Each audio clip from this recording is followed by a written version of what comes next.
हमें आजादी चाहिए, हम आजाद होकर रहेंगे, हम 3-4 रहे ना रहे, हम आजादी लेकर रहेंगे, ऐसे नारे सुनने को मिलते थे 1947 के पहले। मिलते थे कि नहीं? लेकिन आज नहीं मिल रहे। फिर भी एक अलग सी आवाज आ रही है कि कांग्रेस मुक्त भारत हमें चाहिए। क्यों आजादी मांगी थी हमने? किससे आजादी मांगी थी? अंग्रेज सरकार से हमने आजादी मांगी थी। किस लिए? क्योंकि वो हमें व्यवस्था देने में विफल रहे थे और ऐसा लग रहा था कि हमारा देश हमारा नेतृत्व करेगा तो ज्यादा व्यवस्था दे पाएंगे।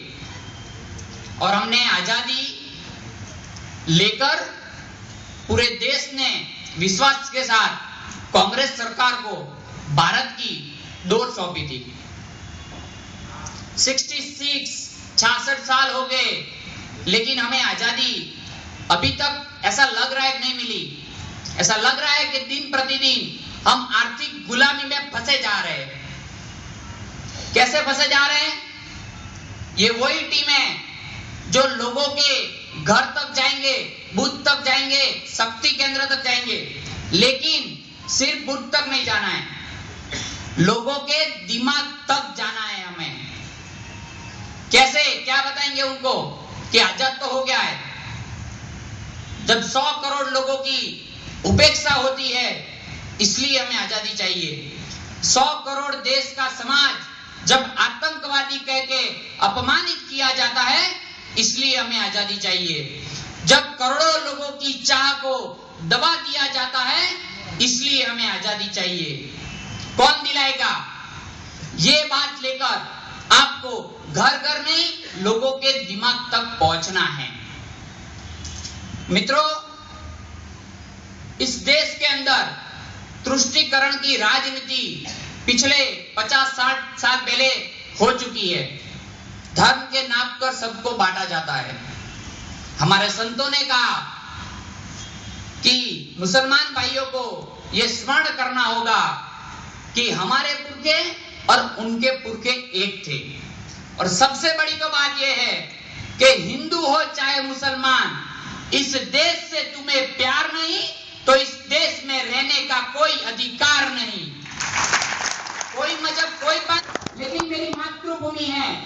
आज ये सब लोग एकत्रित हो रहे हैं, अपना समय निकालकर एकत्रित हो रहे हैं। यहाँ पे जितने भी स्टेज पे बैठे अपने समय निकालकर बैठे हैं। कुछ कारण है, निश्चित रूप से कुछ गंभीर कारण है। जब अंग गल जाता है तो उसकी सैलेज की इच्छा करनी पड़ती है। जब राष्ट्र की चेतना सुप्त हो जाए तो उसे झकझोर कर जगाना पड़ता है।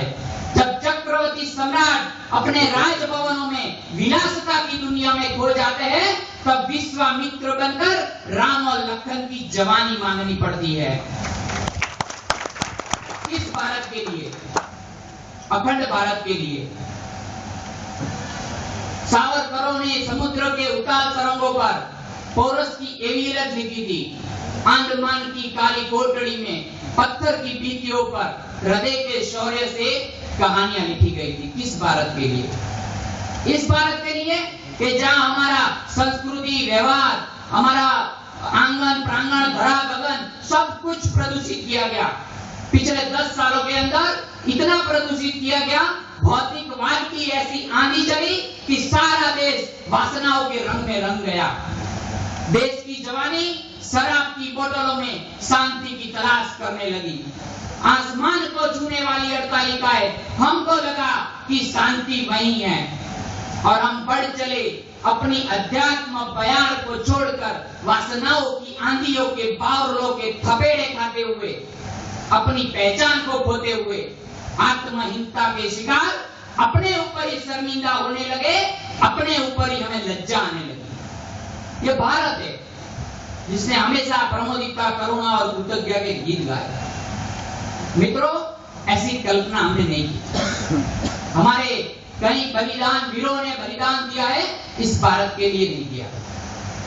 अब हमारा कर्तव्य बनता है कि उसे कैसे आगे ले जाए। संतों घोष करना पड़ रहा है। वो पूरी तरह एकत्रित हो रहे, पूरे देश में एकत्रित हो रहे। क्यों? वो किसी देवी देवता के पूजा के लिए एकत्रित नहीं हो रहे, मातृ मंदिर के द्वार पर खड़े होकर अपने आप को आहूत कर रहे। धर्म पंथ संप्रदाय तब बचेगा जब मेरा राष्ट्र बचेगा। इसलिए मेरा राष्ट्र सर्वोपरि है, मेरे राष्ट्र का हित सर्वोपरि है। ये सबके मनों के अंदर, ये सबके दिलों के अंदर ये भाव प्रबल होना चाहिए। आप आगे बढ़ो, भगवान मंदिरों तक सीमित नहीं है, हमारी अपनों की आंखों में है। ये सोनी सोनी सूरतों वाले मेरी माला के मन के हैं, देखता जाता हूं इबादत होती जाती है। हम ऐसी घटना करने वाले लोग हैं। लेकिन हम क्या कर रहे हैं? मेरा कितना बड़ा समाज है जो उपेक्षा को झेलता है, कितना बड़ा समाज समरसता के आंगन में विषमता पाए क्यों फैलाती है, पुण्य के सर पर पाप की बेलें क्यों चढ़ती है, पगडंडी पर पैदा होकर कोई फुटपाथ पर मरने के लिए मजबूर क्यों हो जाता है, क्यों कचरे में से दाने बीन कर खाने पड़ते हैं, क्यों हंसों का विराज कौवा छीन ले जाता है। क्या इस बात का चिंतन नहीं करना होगा? मेरे कितने बड़े समाज के लोग हैं जो एक गोली के लिए, एक वस्त्र के लिए तरसते रहते हैं। कौन दिलाएगा हमको ने? क्या यही शक्ति है, युवा शक्ति, जो देश को जागरूक कर सकती है? कौन दिलाएगा?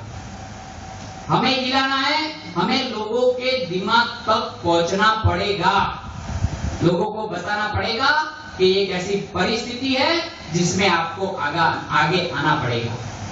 और किस बात के लिए हम आजादी मांग रहे? किस बात के लिए?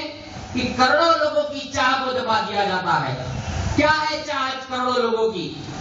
कि लोकसभा बसंती चोला पहन के जिस दिन आएगी, गली गली मेरे भारत की वृंदावन बन जाएगी। यहाँ हाथों में मक्खन के लौंदे उछालते हुए बालक चाहिए, दूध दही की नदियां चाहिए, शराब की बोतलों में सुख ढूंढने वाला समाज नहीं चाहिए। पीने की चाह है तो पियो, जाम पर जाम पीने से क्या फायदा, रात को पी सुबह को उतर जाएगी, अपने मोहन से दूर ऐसी नजर मिला, सारी उम्र नशे में गुजर जाएगी। मस्ती बांटने वाला समाज है। क्यों? लेकिन आज देश का बड़ा ही संवेदनशील समय चल रहा है, उसमें मेरी और आपकी भूमिका निश्चित होनी चाहिए। क्या करना होगा? आगे आना होगा कि नहीं आगे होगा? हम ये लोगों के दिमाग तक पहुंच सकते कि नहीं पहुंच सकते? पहुंच सकते। एक बार जोर से बोलो, हम पहुंच सकते कि नहीं पहुंच सकते? पहुंच सकते। कैसे पहुंचेंगे? स्वयं को समय दान देना पड़ेगा। ये हमारी संकल्प आज करना होगा। मित्रों, मेरा आपसे एक विनती है, मेरा आपसे अनुरोध है कि कहीं तुम्हें शर्मिंदा ना होना पड़े। देखो वीर जवानों, अपने खून पे ये इल्जाम ना आए, मां ना कहे कि वक्त पड़ा तो मेरे बेटे काम ना आए।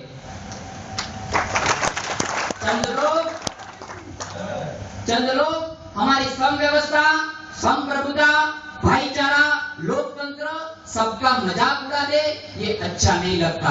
क्यों हो रहा है? क्योंकि वंदनियों का वंदन नहीं हुआ।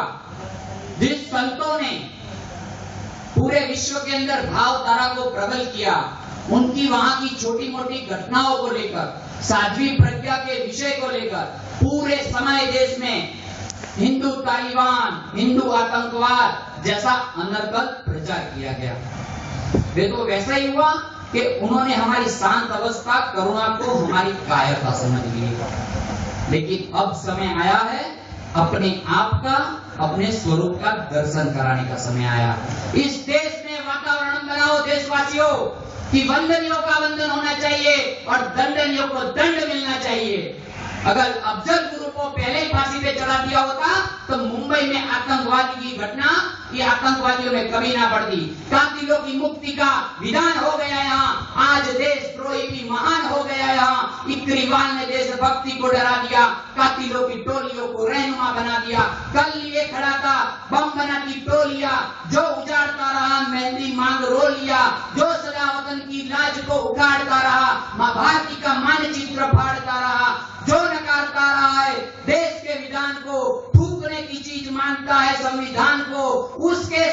ब्रज के ताज, हो रही है आरती, रो रहा है देश प्रेम, रो रही है माँ भारती, हमारी रोती मातृभूमि को जो सुकून दे और देशद्रोहियों को गोलियों से भून दे। ऐसे सरफरोश का हमें प्रकाश चाहिए। देश के लिए पटेल या सुभाष चाहिए और ऐसा नेतृत्व चाहिए। बोलिए किसमें ऐसा नेतृत्व? नरेंद्र भाई मोदी। किसमें है?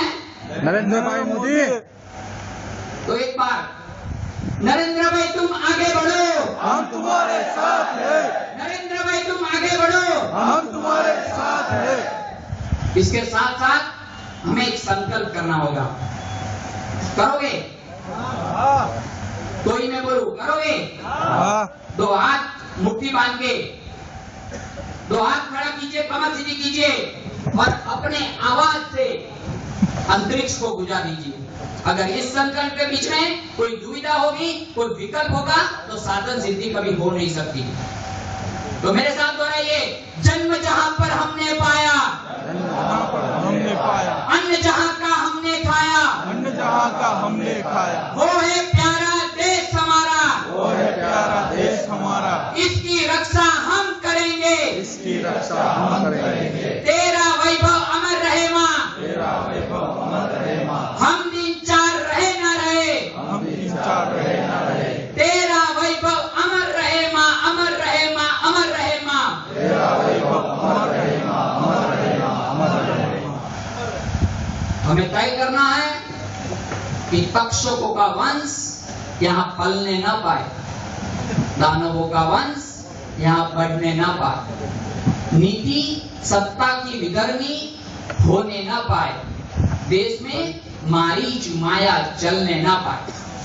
अब रक्त क्या, अभिषेक की दुर्घटना